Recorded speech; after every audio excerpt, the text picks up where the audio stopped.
Bonjour à tous, là aujourd'hui je vais vous présenter un câble de chargement voiture électrique de type 2 que j'ai commandé sur le site Amazon et que j'en suis très content.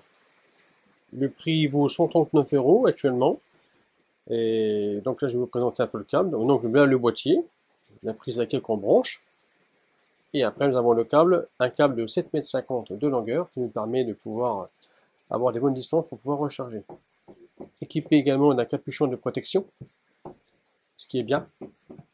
Ce qui est très bien aussi. Donc ça y est, j'ai reçu le capuchon, donc pour vous montrer la prise. Donc voilà, c'est une prise de type 2 qui se branche sur tous les véhicules actuellement électriques. Et fourni aussi avec ce petit touche qui va bien. Et donc l'avantage de ce petit chargeur là, c'est que nous pouvons le régler. Vous avez un petit bouton ici, on va le brancher par la suite, je vais vous montrer. On peut l'alimenter en 6 ampères, en 8, en 10, en 13 et 16 ampères. Et 16 ampères, il peut nous fournir jusqu'à 3,2 kW à l'heure. Ils préconisent, enfin ils disent 3,6, mais moi actuellement ils ne donnent que 3,2, peut-être par rapport à ma prise. Donc c'est pour cela qui est très intéressant et fonctionne très bien. Et je peux également le programmer par l'intermédiaire par la voiture, parce que j'ai une voiture MG ZS V, et je peux programmer par le téléphone sa mise en route, donc de 22h à 6h du matin.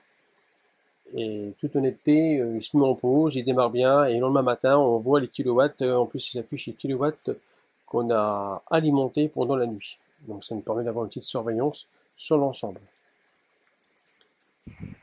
Et pour pouvoir fonctionner correctement avec en 16 ampères, nous avons dû mettre une prise, comme là ici, une fiche Legrand Green Hop, qui nous permet justement de charger à 3,2 ampères. Pour son bon fonctionnement, cette prise-là est équipée d'un disjoncteur 20 ampères en amont, et il est vraiment pris sur un seul circuit. Donc j'ai mis un disjoncteur différentiel 40 ampères au départ et suivi d'un disjoncteur 20 ampères. Donc il est vraiment alimenté tout seul. Donc comme vous pouvez le voir, je viens juste de brancher la prise actuellement. Pour mieux comprendre, j'espère qu'on verra bien. Essayer de faire un zoom pas trop mal. C'est la netteté. Donc voilà.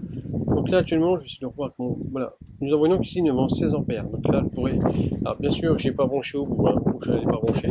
Donc là aujourd'hui il pleut, donc ce n'est pas grave. C'est une prise qui est IP66, 65, donc là elle peut supporter tout ce qui est pluie à possible. Maintenant, revoyons là. Donc là nous sommes à 16 ampères.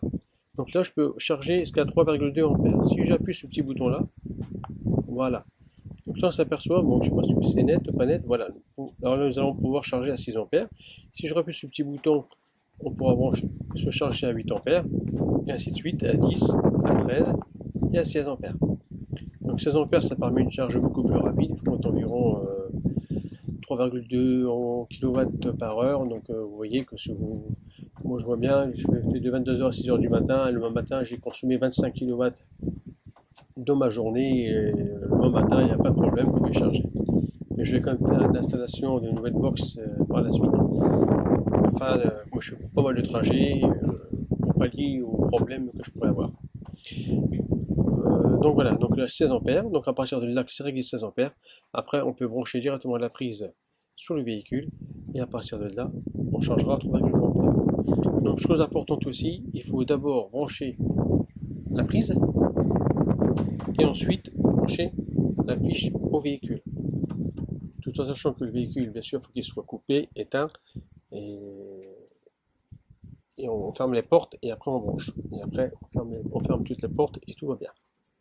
Pour le débranchement, c'est l'inverse. On débranche d'abord la fiche de la voiture. Bon, bien sûr, on déverrouille la voiture pour pouvoir la débrancher. Et après seulement, on débranche la fiche qui se trouve ici. Voilà pour le mode d'emploi de procédure pour alimenter ou débrancher. Donc nous allons faire une petite démonstration. Donc nous allons ouvrir la trappe gentiment. Voilà. Donc le boîtier ouvert.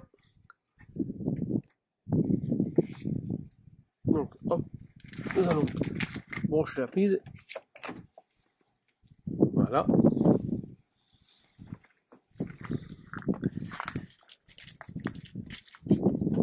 Une fois la prise branchée, là on va fermer le véhicule.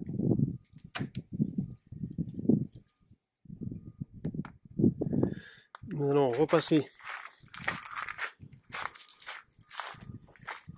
Donc oui, petite précision, le petit crochet il permet d'accrocher le câble pour la suspension de ça.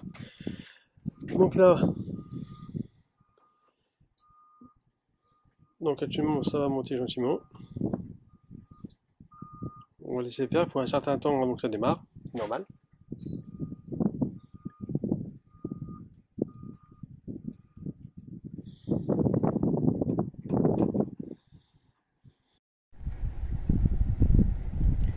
Voilà, c'est parti, le chargeant, ça va 15,7 ampères.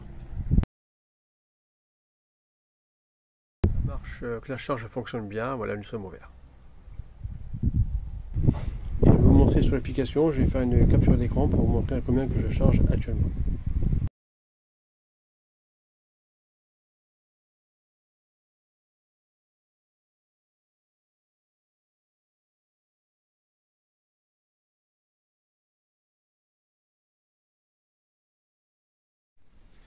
Donc pour finir, le petit avantage qu'il y a dessus, c'est que le fait d'avoir plusieurs possibilités de chargement 8 ampères, 10 ampères, 12 ampères, ça nous permet, avec les panneaux solaires, de pouvoir recharger sans mettre en pleine puissance. Si je mets 8 ampères ou un 10 ampères, je peux produire, avec mes panneaux solaires, ça pourrait produire une bonne partie de la charge. Bien sûr, ça sera beaucoup plus long, mais ça pourra produire une bonne partie. Donc voilà pour ces petites vidéos, pour partager un petit peu comment brancher ces prises-là et son fonctionnement. A plus, à bientôt.